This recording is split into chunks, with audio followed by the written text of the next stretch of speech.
ସାଙ୍ଗମାନେ ଜନ୍ମଦିନରେ କେକ୍ କାଟିବା ବଦଳରେ ମୁଁ କାଟିଲି ଗୋଟେ ଛେନାପୋଡ଼ ଗୋଟେ। ଇଲୋ ମାଲୋ ଇଏ କି କଥା। କାହିଁକି ନା ସାଙ୍ଗମାନେ ମୁଁ ଏତେ ବୋକା ନୁହେଁ ମ। ପୁଅ ସାଙ୍ଗମାନେ ସନ୍ଧ୍ୟାବେଳେ କାଟି ଦେଇଥିଲେ 3ଟା କେକ୍। ସେଇଥିପାଇଁ ମୋ ଚାଲାକ ମୁଣ୍ଡରେ ଭୂତ ବସିଲା। ପୁଅକୁ କହିଲି ଛେନାପୋଡ଼ ଗୋଟେ ନେଇ ଆସିଲା। ମା' ବୋଲି କେତେ ସ୍ନେହରେ ଖୁଆଇ ଦେଲା। ମୁଁ ସୁଝିଦେଲି ମ, କାହିଁକିନା ସେଇଟା ମୋର ଅରିଜିନାଲ ସ୍ନେହ ଥିଲା।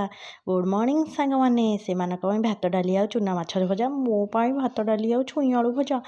ହଉ ଚଳେଇ ଦେବା। ଛୁଇଁ ଆଳୁ ଭଜା ମୋତେ ଦାଉ ସାଧିଲା, କାହିଁକିନା ସେ ବାସି ଥିଲା, ନଷ୍ଟ ହେଇଯାଇଥିଲା। କେତେ କଷ୍ଟରେ ତାକୁ ଖାଇଲି। ମୁଁ ଖାଇକି ପୁରା ନାମ ନେଲି। ଭିଡ଼ିଓ ଭଲ ଲାଗିଲେ ଚ୍ୟାନେଲକୁ ସବସ୍କ୍ରାଇବ୍ କରିଦେବେ। କମେଣ୍ଟରେ ଭଲ ହେଇଛି କି ନାହିଁ ଆଗ ଜଣେଇବେ, କାହିଁକିନା ଏଇଟା ଥିଲା ମୋ ପୁଅର ଫରମାଇଶ। ତ ସାଙ୍ଗମାନେ ଜନ୍ମଦିନରେ ତାକୁ ଏଇ ଭିଡ଼ିଓରେ କରିଦେବେ ଆପଣ।